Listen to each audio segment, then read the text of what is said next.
Okay, you can start recording. So, Matthew chapter 16. So, could you, I hope there's no echo. Okay, so let's read from verse 13 to verse 19. I request one with a microphone to read the reading. Father Celso, please point to Sister Micah to lead the reading. Everyone read along with her. Okay. 13 to 19. So there's no microphone. Maybe the volume has been reduced. Okay. So this is good. No echo. Increase the treble. The treble available. So this is good, no echo, but increase the treble. Okay, so let's read. Please read. Is it okay, Sister Micah? Okay, please read from. Okay, that's okay. Don't move this anymore. Please read from Matthew chapter 16, verse 13. Everyone, please give your children Bible. Look at Brother Jim. No parents. Can anyone adopt him? Brother Alan, come beside him. Brother Rap, adopt your younger brother. No Bible, okay? Please stand beside them. Sister, Brother Alan, stand beside him. Show him the Bible. Brother Jim, adopt him.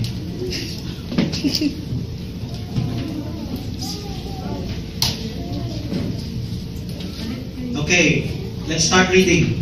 Sister Lucy, please make sure she is reading. Ask him to point out to you by finger where the verse is. Okay? Start. Matthew 16:13. When Jesus came into the coast of Caesarea Philippi. Okay, wait. Everyone should read along. Everyone read at the same time. Okay. Again. Matthew 16:13. When Jesus came into the coast of Caesarea Philippi, he asked his disciples, saying, Whom do men say that I, the Son of Man, am? Verse 14. Continue. And they said, Some say that thou art John the Baptist, some Elijah, and others Jeremiah, or one of the prophets. He said unto them, But whom say ye that I am? And Simon Peter answered and said, Thou art the Christ, the Son of the living God. And Jesus answered and said unto him, Blessed art thou, Simon Bar-Jonah, for flesh and blood hath not revealed it unto thee, but my Father which is in heaven. And I say also unto thee, that thou art Peter, and upon this rock I will build my church, and the gates of hell shall not prevail against it. Read alongside with them. 19. And I will give unto thee the keys of the kingdom of heaven. And whatsoever thou shalt bind on earth shall be bound in heaven, and whatsoever thou shalt loose on earth shall be loosed in heaven. Then charging his disciples that they should tell no man that he was Jesus the Christ. Okay. That's all. Let's all pray. Close our eyes. Stoop our heads. Brother Abraham, please adopt your younger children in front of you that they should close their eyes. You can look at them. If they're closing their eyes. Those who are adopting younger children, please cover their eyes. Lord, we come to Thee today full of trials, tribulations, and weaknesses. Lord, forgive us for our shortcomings, our frailties, our omissions.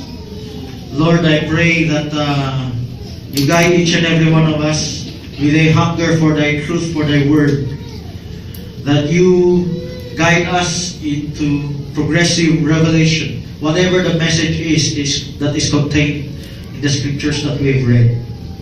Please anoint everyone with the Holy Spirit, with an eye salve, that we may see your perfect will in the last days. Help us that we may overcome and fulfill your every will written in thy word, as thou revealed it unto us.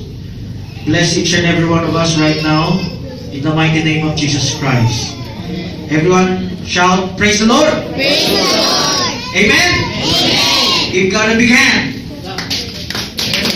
Louder! Okay, sit down. So,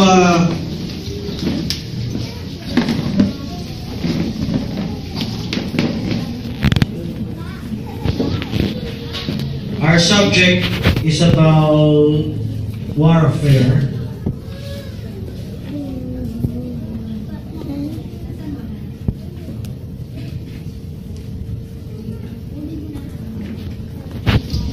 So there's the offensive rod, and there is offensive judgment or hukum ministry. So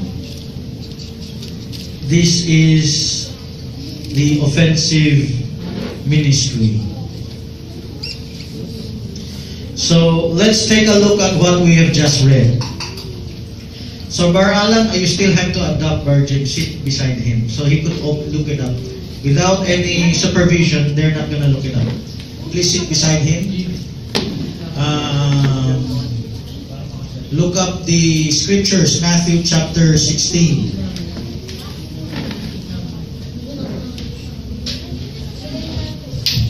So, other children, help them to look at the scriptures. Now, the first part of the scripture, now where do you find the key word for offensive ministry? Most of the time we mention this, but someone will ask, where is it written in the scripture that there is an offensive ministry, that there is an offensive rod? There is an offensive judgment, counseling. That's a ministry. Now, what is the definition of offensive compared to defensive? I'd like to ask the opinion of others. The microphone is where? Is it Sister Micah? Is it just one singular microphone? Okay. Let's ask someone else. The difference.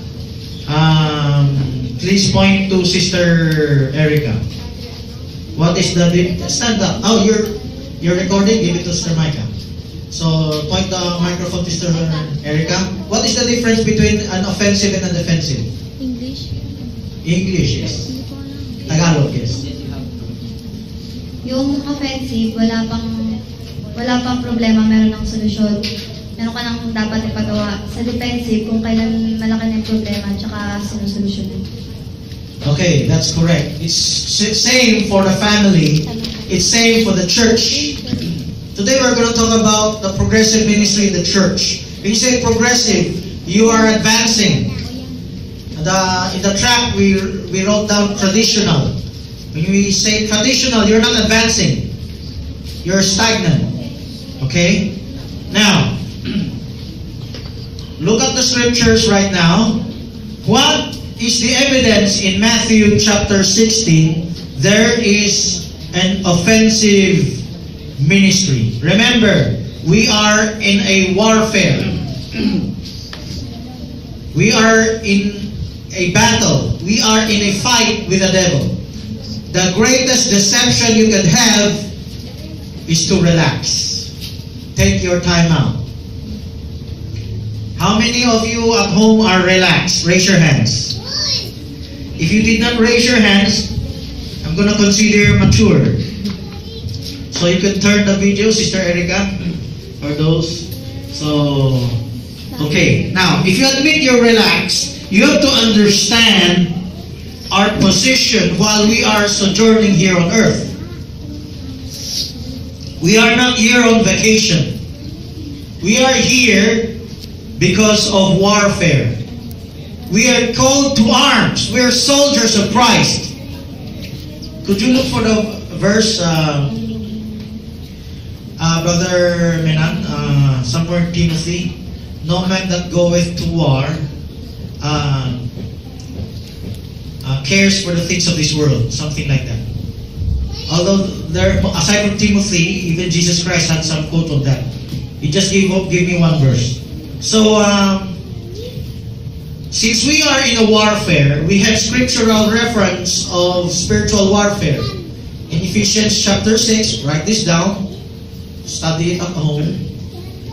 There is the armor of God. There is the helmet, the breastplate, the sword, the girdle, and the boot straps.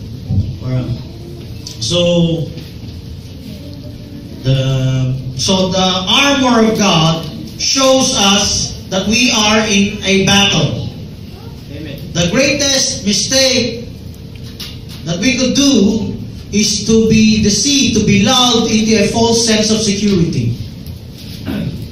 You could use the Bible as a false sense of security. Like partial justification. You're justified already. You're saved. It's alright. Everything will just follow. It gives you a false sense of security. You just claim, I'm a child of God. That's all. We attend church, we hear His message. Oh, I'm fed with the Word of God. That's all. But we have to grow in understanding.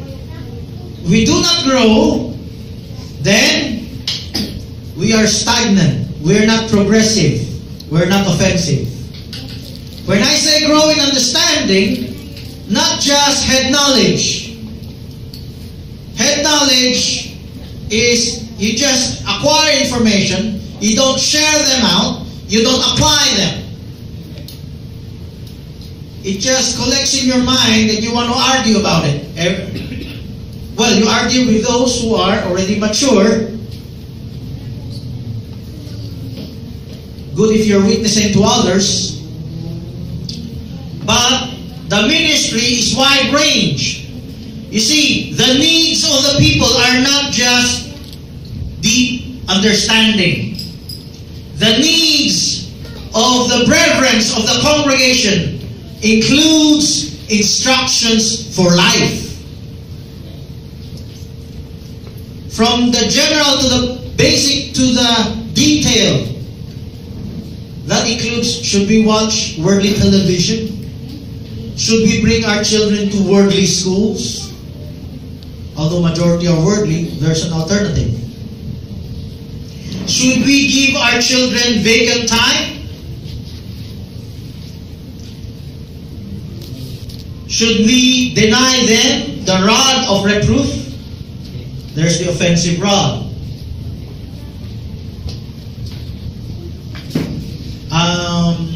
What is the offensive rod? You give your children something to do that is part of training. What is the offensive rod? You did not do that and your child did something wrong and you punish him. The problem here, even defensive rod are inadequate. But defensive rod and offensive rod should be used in cohesion to each other. Once you've punished him with a defensive rod, you have to move on to the offensive rod. And what is that offensive rod? He will not commit the same mistake again because you're not going to leave him vacant. You're not going to leave him by himself. I've quoted this many times, but I think in English I rarely quoted it. Let's open up our scriptures. Proverbs 29 verse 15. So the microphone, could you give to someone else? Where's the microphone? Give to Brother Allen or Sister Allen. Any of the two. So just point the mic to them so that they could read. Everyone look it up. Brother Jim, you could teach your seatmate to point the finger to where the scripture is. Brother Rock, guide them too. Okay, Proverbs 29 verse 15. Please read aloud. The rod and reproof give wisdom, but the child left to himself bringeth his mother to shame. The child left to himself, that is your vacant time. You don't read in the Bible the word vacant time. But when the Bible says it is left He has nothing to do. Now you get angry with your child. Why did you do this? Why did you do that? It's your fault. Why did you not give him something to do that is worthwhile for his training? That is spiritual. That is academic. So we're not going to go over all the scriptures anymore. Train up a child the way that he should go. But that is offensive. When you say train, you implant a lifestyle to him. Every day, bring him out to visit, to minister to others. I said every day. It's daily vacation. Sorry, I made the wrong word. Daily visitation. Daily visitation Bible study. So I hope you could help out each other, coordinate with the elders. Involve your children by command, not pleading to them. Do not plead with your children. You have to command them. If you plead with your children, then you are defensive. If you could command your children, then you are offensive. So maintain that authority, because we are in a warfare. Now, that is for the household. Since I'm in the household, what could we do in 3 times? Deuteronomy 6:7. Every one of you should have heard of this. Let me ask someone else to read, Mr. Ala. Where's the microphone? Deuteronomy 6 verse 7. Deuteronomy 6:7. And thou shalt teach them diligently unto thy children, and shall talk of them when thou sittest in thine house, and when thou walkest by the way, and when thou liest down, and when thou risest up. Okay. What should you be doing in vacant time? Aside from the fact that you teach them how to pray, how to search the scriptures as training, that Deuteronomy 6:7 is admonition. You understand what admonition is? It's different from command. Could you give us the difference of an admonition and a command or nurture? Where's the microphone? Brother, so anyone? Brother Lito, what is the difference between admonition and command?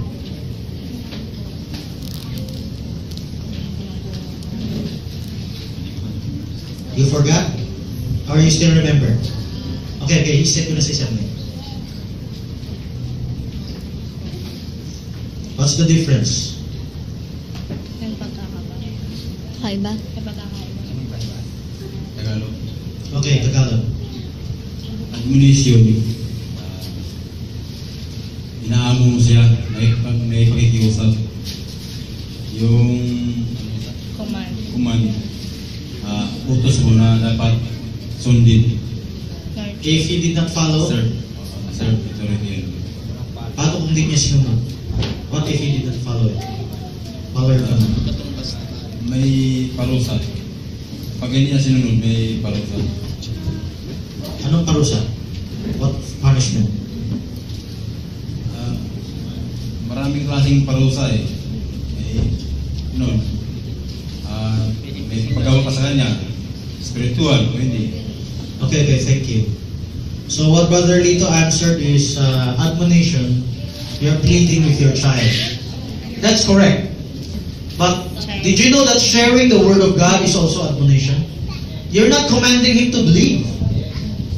That is what parents misunderstood or others have misunderstood. Just because you commanded them to report, we do not believe. Do not force them to believe. Do not force the children. Reporting is different from believing. Believing is by their own personal free will. But They have to obey you. It's just reporting. It's the same as work. In work, you report to your boss. You're told what to do. You just follow them without question, whether you like it or not. In admonition, your child may be a believer, may not be a believer. But if you completely follow Deuteronomy 6:7, most of the time you can make your child to become a believer. Well, that's the problem with all parents. They don't know Deuteronomy 6:7. The free time of the children are large, and they don't talk about the Bible more than they would talk about going to malls or telenovelas. Who is watching worldly television? Raise your hands. Do not be ashamed, Sister Irish. Maintain your hand. Okay. Did you know, if you're watching worldly television, but you're not yet mature, you are worshiping an idol. You're not worshiping an idol of stone, of brick, of graven images. You're worshiping an idol of priorities. You prioritize worldly things over God.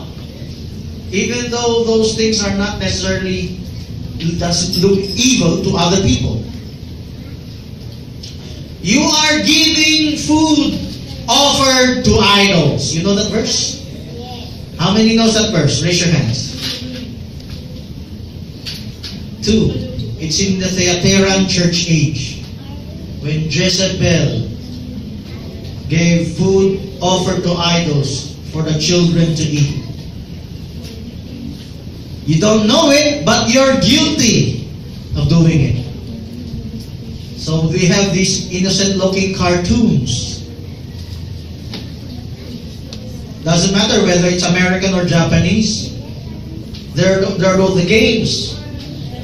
You see, their vacant time. Where are they spending their vacant time? The others would go to look for friends outside. Where's Sister Shirley here? Is she upstairs? Okay. So, I heard of one parent, their children is always going outside looking for friends. There's a grandmother who told me, I'm going to allow, she's a grandmother today, but before she was not yet a grandmother. She told me, I'm going to allow my daughter to go out and socialize with friends. I told her, it's very dangerous. It's very dangerous to allow them to be friends with worldly people. I do not have to follow you. I wonder someone told her not to follow me. I do not have to follow you. The parent always knows what is better for the children. I'm a parent. As long as she goes home early, it's okay by me. You know what happened to the daughter? Of course, eventually, she joined a fraternity, joined with worldly people. Then she could not control it anymore. Eventually, the daughter's morals fell until she could no longer control it. Now, if earlier that I saw that daughter before, she's praising God. She's a good singer. We withdraw our authority. We go with the mind of the world, give them social life outside. You don't know the wickedness outside. Maybe you're deceived. There are people having good lives. Even worldly people having good lives. Decent, seemingly decent lives. What you see decent outside, if they don't know God, they will also fall into fornication. Now, if you, in a warfare, if you are not progressing, you are not advancing, you are actually losing. You know why? The enemy is preparing to attack you. You may feel safe in your boundary, but you don't realize the fact that you are not advancing, the enemy is advancing towards you. gradually, year by year, month by month, day by day, there's a deterioration of spirituality. There is no middle ground. The enemy is not asleep. You have to think the same way as your enemy thinks. He does not sleep at all. He is taking his time, he's having his overtime to take you down spiritually. And you may not realize it if you have been taken down. Sometimes it's going to give you financial prosperity. And you don't feel the need. Nothing has happened to my child yet. For those who rejected my instruction, my advice, it's almost too late for them. Several parents have come to me when it was already too late. We're not fixed doctors that we could fix everything. We give the message as early as possible. And you, as early as possible, heed the warning. We are in a warfare. Imagine there's a tower. There's a watchman in the tower. And the watchman sounds a trumpet as a warning, a message. And to you, it is an uncertain sound. Because you have not felt the tribulation yet. But if you're berean to the Word, you're not just after head knowledge. You will be aware to the dangers. If you have a family, you'll be conscious of your family. If you don't have a family, you'll be conscious of the brethren.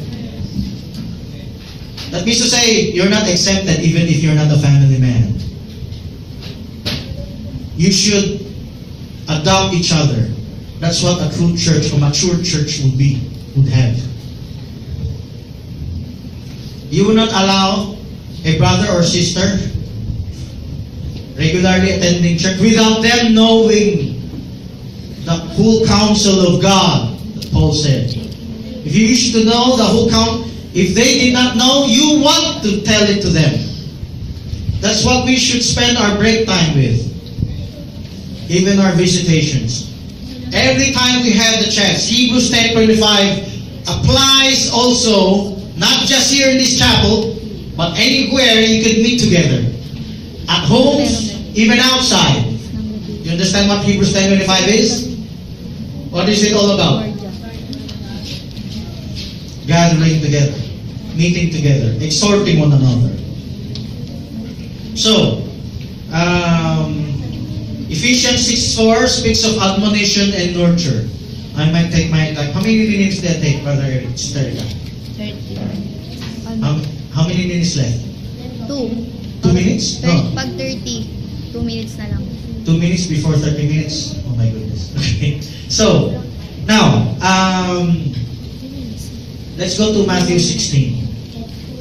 Here in Matthew 16, mark this out.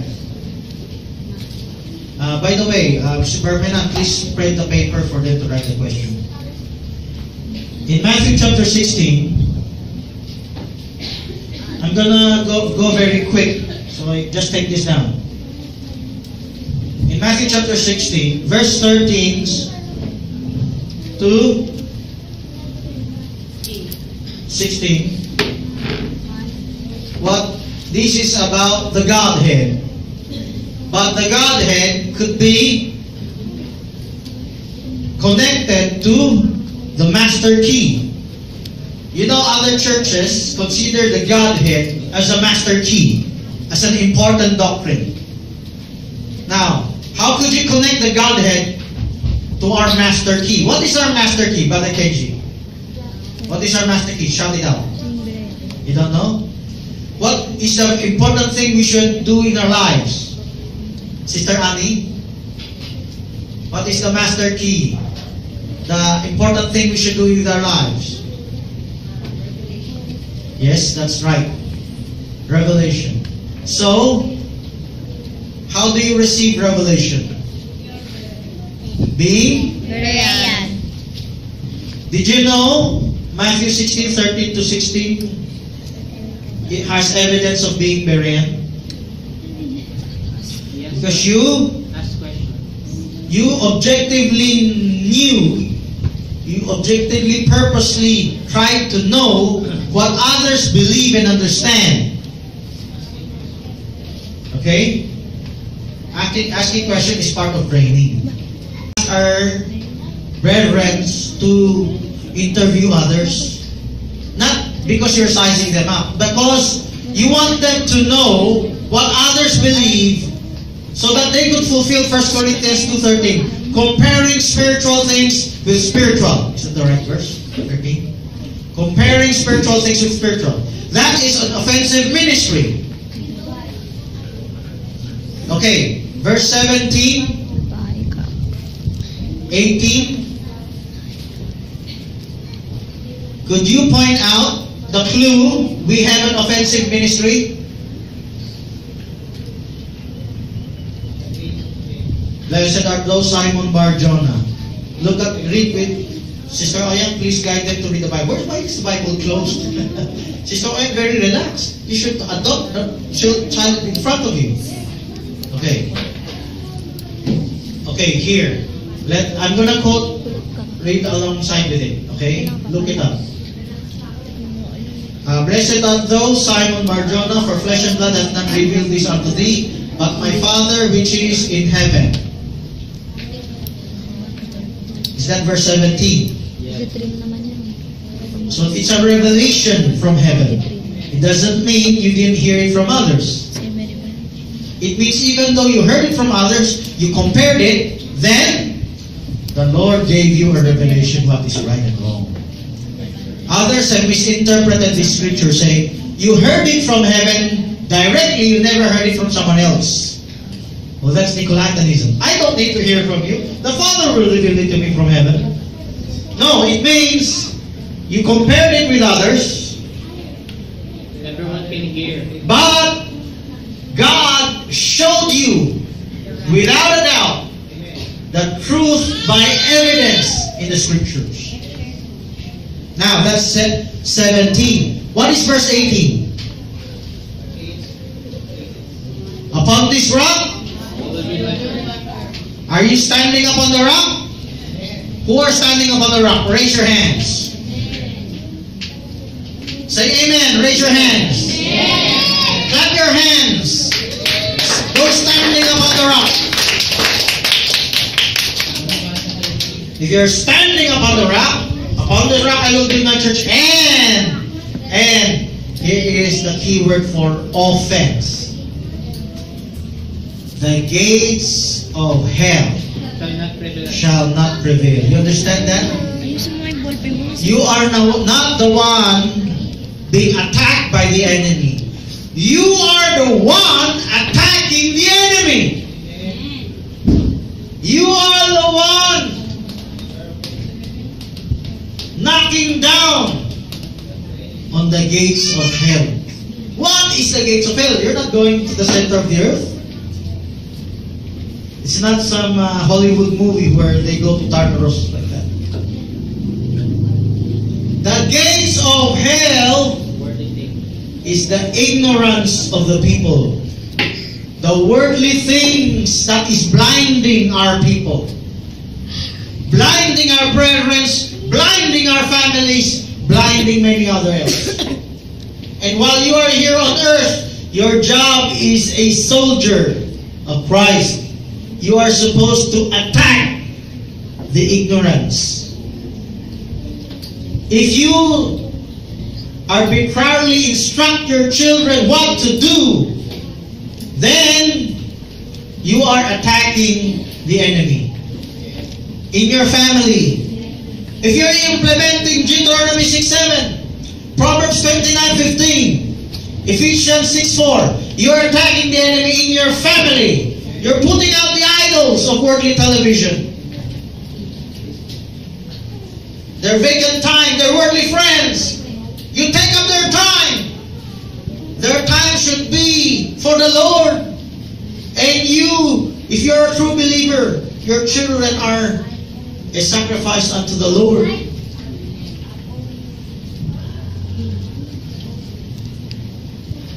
You don't just attack the worldliness in the family, your own family. You attack the worldliness among each other's families. Because as a church, we are a spiritual family. We do not only have our own, we only do not think of our own. We think of others.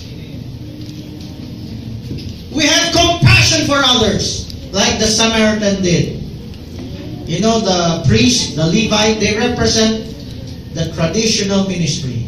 The Samaritan, he's not a minister, he's not some big shot, he's not someone, but he had compassion. He gave oil, he gave wine to the wound. He brought the person to an inn so that he could be taken care of. There is coordination for that good Samaritan. He coordinated with someone else to take care of that person who is half dead. The gates of the enemy is not just blinding our brethren, it is blinding many people outside. The whole world is under the spell of the enemy, under deception. And here we are. We allow our children to compromise with them. We do not bring our children to visitation. You know, aside from visitation, we could also give out tracts. Even to other churches, whether he's an unbeliever or make-believer in other different church. We should be witnessing to them. Not just the ministers. Each and every one of us. We are a royal priesthood. All of us, not just the ministers. Not just the exclusive club of ministers. But the real ministers are all the brethren. And I say exclusive club. Some churches limit only to a select few. You are the fivefold, the rest is not. The gift of the fivefold is upon you all. And if you do not make use of it, you're burying the talent below the ground. And one day God is going to take away His gift to you. So, if that talent earns interest, at least you go along with some other project, at least you're doing something. But if you're stagnant, what is the perception of the Lord on that? He's upset with you. You're not doing anything. You're just receiving His blessings, but you do not want to give it back to Him. So, my time is short. I cannot go into many other details. If you're standing on the rock, you're on the offensive. If you're on the defensive, seek help. But the Lord said, at least give it to usury, give it to the bank, at least it earns interest. Join with some project we have for the believers, that you could revive yourself. Open your homes for visitation. For those who will teach you what to do in your vacant time. Open your homes, or even you yourself, search out, ask for, request for assistance, patriarchal training assistance. Then, if your family has grown mature, help out in others' progressive ministry. So, I hope, how many minutes did I exceed? 30. How many minutes beyond 30? Is it the third 15? So, how many minutes is the third 15? 9 minutes. 9 minutes, okay. So, I'm gonna stop here. I hope you get convicted and watch our videos in Facebook, YouTube, and comment on that. Share it to others. And we also have audio. I did not record an audio. So, listen to them, to download them, and help out each other. We have some programs for the growth of the believers. Look at the seats. They're empty seats. They're brethren that are not here. Ask about them. So Involve your whole family to evangelism. Involve your family to reckoning ministry, teaching ministry. If you don't involve them, the devil will involve them, and you've lost the battle. But you have lost the war. If there's time for repentance, repent so that you could seek assistance. When you repent, that means you're going to seek assistance. It's not real repentance if you're not open for correction in your life.